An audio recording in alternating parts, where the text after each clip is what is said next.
primeiro falando de empoderamento feminino, né? O que é empoderamento? Essa palavra é bonita, né? Vocês já devem ter ouvido falar várias vezes. O que é empoderar? Muitas vezes a gente repete palavras sem saber o significado, não é? Então, eu gosto dessa frase para explicar o que é empoderamento. Empoderar é dar voz a quem não tem. Eu vejo dessa forma. Se for pensar, quem aqui é advogado, advogada, o que vocês fazem na vossa profissão? Vocês são agentes de empoderamento, não é? A cada vez que vocês recebem uma procuração, seja na esfera consultiva ou na esfera contenciosa, vocês estão empoderando alguém. É importante pensar isso, né? Então, através de uma procuração, através de um contrato de honorários, vocês ganham superpoderes para falar em nome dessa pessoa, para representar essa pessoa. Então, comecem a pensar na função do advogado como agente empoderador. Vocês representam um indivíduo que, se fosse agir sozinho, não poderia. Ele não tem fala no judiciário. Então, acordem com isso em mente, né? Vocês ganham superpoderes de super-homem e super-mulheres, né? Mulheres maravilhas aí, para falar em nome de alguém que, dentro do nosso sistema judiciário, não teria voz se não fosse vocês, tá?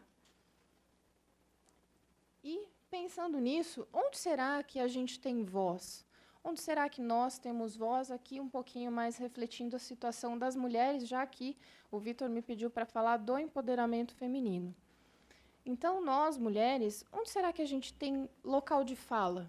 Será que a gente tem voz dentro de casa, na nossa família, nos nossos relacionamentos amorosos, no nosso trabalho? Quantas vezes você não vai numa reunião de negócios e você é a única mulher da mesa e você tem quase que brigar para falar, né? Tô vendo várias cabecinhas femininas assim, eu já sei, tá passando um filme na cabeça de vocês, né? Na minha também. Nossa, nem te conto, né? Quantas vezes você não tem que interromper a sua própria fala para poder pedir para o outro um espacinho para falar? Numa audiência, seja em defesa da vítima ou do réu, quantas vezes no seu tempo de fala você quase não desiste, não é? Porque o juiz te dá aquele tempo para falar, mas você não consegue se expressar porque o advogado da parte contrária ou o próprio juiz começa a te interromper e te cortar, ou dizendo que aquela questão é irrelevante para os autos, quando você sabe muito bem que não é, né? Quantas vezes numa reunião de família ou de amigos, você percebe que ao defender uma opinião, você é sempre interrompida, ou alguém tenta explicar aquilo que você já explicou, né? Tem vários termos em inglês para isso, né? Man-interrupting, mansplaining e por aí vai. Então, nós, mulheres, infelizmente, a gente está acostumada a ser interrompida, a gente está acostumada a não ter voz. E isso é perigoso. É muito perigoso a gente se acostumar. Sabe aquela historinha do sapo que é colocado na panela enquanto a água ainda não está fervendo? Ele não percebe que a água está esquentando e morre, né?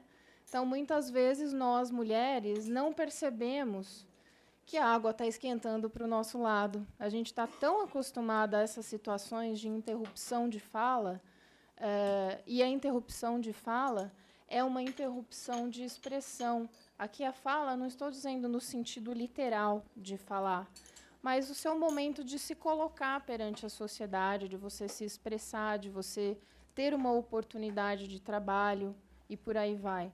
Então, a gente passa por várias situações em vários círculos sociais e profissionais, não importa a área, em que a gente vai vendo cada vez mais esses momentos que seriam exclusivos nossos, para a gente falar, explicitar a nossa opinião, o nosso trabalho, e a gente não consegue.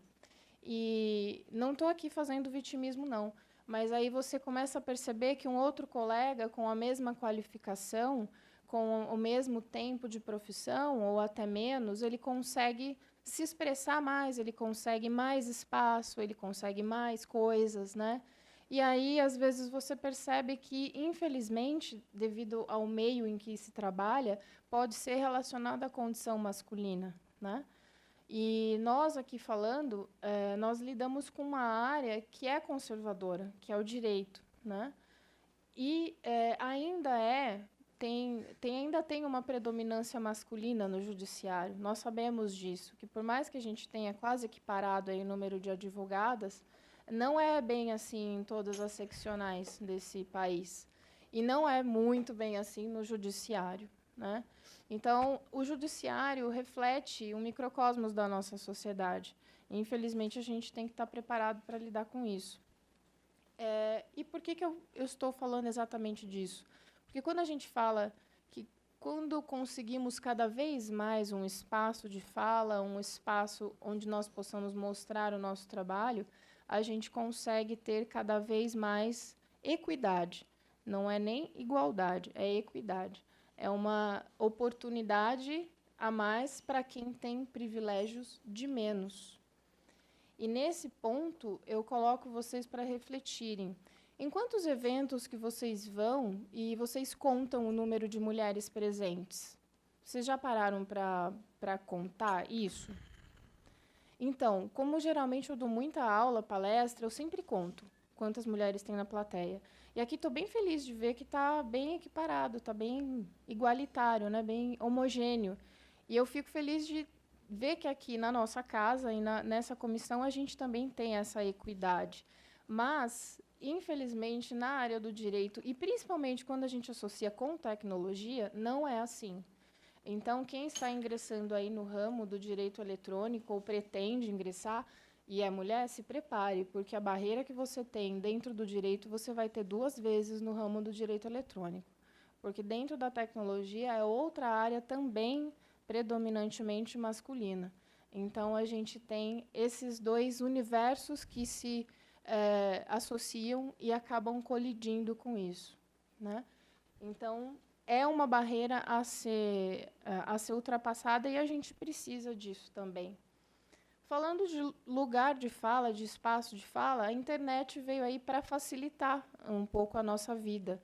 Ela propiciou esse espaço de fala para as minorias também e para aquelas pessoas que até então não conseguiam se expressar. Então, é uma fonte muito boa de conhecimento, é muito boa para conectar, reunir pessoas que tenham interesses em comum, divulgar o seu trabalho, buscar serviços, fazer parcerias. E, nesse ponto, as redes sociais acabam funcionando bem. Essa parte boa da internet. Ela consegue reunir pessoas em prol de alguns interesses em comum. E, nesse sentido, eu trouxe aqui alguns exemplos falando da internet como um meio agregador e ampliador de fala e de empoderamento. Eu trouxe alguns exemplos que eu tenho conhecimento de situações ou de grupos ou de sites que acabam favorecendo essa oportunidade, esse espaço, no caso das mulheres, né? No Facebook existem inúmeros grupos fechados de assuntos voltados para as mulheres. E não é relacionado à saúde, beleza, culinária, né? Não é só isso. Tem muita coisa. Tem muitos grupos bem interessantes de psicologia, de contracepção não hormonal e por aí vai, né? De mães trocando ideias sobre filhos, sobre mercado de trabalho e vai.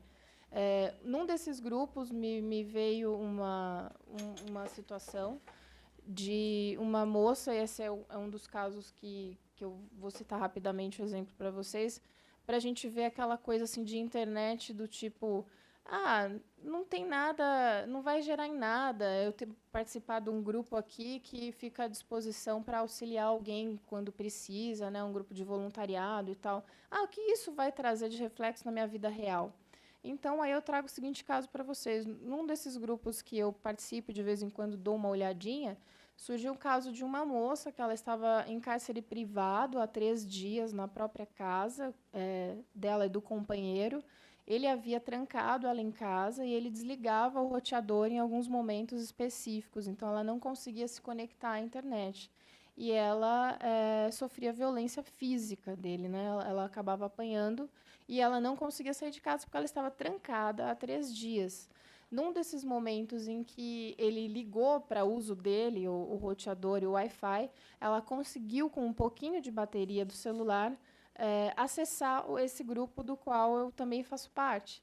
E aí ela postou um pedido de ajuda, né, para as mulheres ali do grupo, descrevendo rapidamente a situação. Aí eu só soube da notícia a hora que já tinham resolvido. E o que ocorreu? Algumas mulheres ali perguntaram onde ela morava, e 3 ou 4 se reuniram e foram até a residência dela, onde ela estava trancada, já chamando a polícia, compareceram com a viatura policial ali e ficaram esperando o sujeito voltar para casa, né? E os policiais, então, pegaram ele ali em flagrante. Conseguiram tirá-la de casa, e aí ela foi encaminhada para a Defensoria Pública, toda aquela parte de assistência. Então, é uma parte bem prática e real de um grupo de Facebook gerando reflexos positivos na vida de alguém, né? Então, isso eu achei, assim, fora do comum até, né? Um outro caso é a Feminaria, que é uma, digamos, é uma desenvolvedora de negócios e projetos, né? Uma rede da qual eu também participo, que tem o objetivo de agregar mulheres empreendedoras, autônomas ou não. E aí tem várias profissionais, tem advogadas, tem psicólogas, nutricionistas, médicas que prestam seus serviços ali, e quem é associada dessa rede tem alguns descontos. E sempre estão fazendo eventos e gerando conhecimento para as pessoas que são associadas nessa rede. O outro caso é a Programaria, que também é uma rede para mulheres que trabalham na área de TI. Então, fomenta um nicho das profissionais de TI que trabalham com desenvolvimento de software e programação. Então, elas fazem contratações ali através dessa rede. Também é uma forma de alavancar o trabalho feminino nessa área, que geralmente é mais predominância masculina. E o site Think Olga é um site que surgiu como divulgador de questões vinculadas ao empoderamento feminino, com pesquisas sobre assédio, né, movimentou uma série de matérias sobre assédio. Eu gerei um FAQ, né, um rol de questões jurídicas ali, perguntas mais frequentes que as pessoas tinham dúvidas. Então, é um site bem bacana também para quem precisa de auxílio nessa parte relacionada a problemas jurídicos do mundo feminino. Outros aqui aplicativos que surgiram e têm surgido cada vez mais, pensando em algumas necessidades do mundo moderno da mulher. Um aplicativo que se chama Vazou, desenvolvido pela Polícia Civil do Piauí, que ele traz orientações jurídicas, né, e medidas preventivas para as vítimas de revenge porn, ou seja, o compartilhamento não autorizado de conteúdo íntimo. É bem interessante. Esse app ele é gratuito, pode ser baixado tanto pela Apple Store quanto pela Google Play. Outros 2 aplicativos, o Lady Driver e o Femitaxi, são apps de táxi, igual o 99 e por aí vai, mas as motoristas são mulheres. E esses apps surgiram por conta do crescente número de casos de assédio em relação às passageiras que pegavam táxis com motoristas homens. Então, surgiu aí um nicho de mercado com vários serviços, onde as usuárias desses serviços se sentiam, às vezes, em algumas condições desfavoráveis, e aí programadoras também envolvidas nisso trabalharam no desenvolvimento desses aplicativos. Então, a tecnologia agora está servindo também para desenvolver serviços focados mais nos problemas das mulheres da vida moderna, e isso favorece toda uma série de pessoas. Então, tem programadoras atuando nisso, nos softwares, temos as usuárias se fazendo, tendo benefícios desses serviços prestados exclusivamente por mulheres, e aí temos também um nicho de mercado para os advogados, que estão atuando nessa área do direito digital. Então, esses apps precisam de termos de uso de políticas de privacidade, de documentos jurídicos.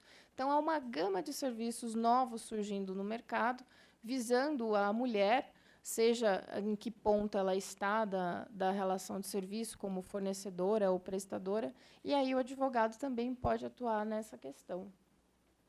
Falando de mulheres no mercado de trabalho, a gente já está caminhando para o final ali, que ela me avisou. A gente vê uma crescente tentativa de equidade, né, no nosso mercado. Eu acredito que ainda falta muito para a gente conseguir chegar no ponto ideal. Talvez eu não esteja viva para ver, né, nem se eu tiver filhos, mas é bacana a gente ver que, comparada a nossas avós, muito já melhorou, né? Eu vejo as mulheres hoje em dia, as advogadas, ou eu mesmo, a gente tendo diversas oportunidades de trabalho ou atuando de alguma forma no mercado de trabalho, que, se fosse a minha avó, ela não poderia. E não é nem assim, ela não faria, ela não poderia. Tá? Então, tem sido crescente essas oportunidades. E aqui eu coloquei uma entrevista de uma executiva do Itaú, o que eu vi essa semana no jornal. É bem bacana a entrevista dela, ela dizendo que a diversidade melhora as decisões empresariais. E isso tem muito a ver com a cultura da empresa.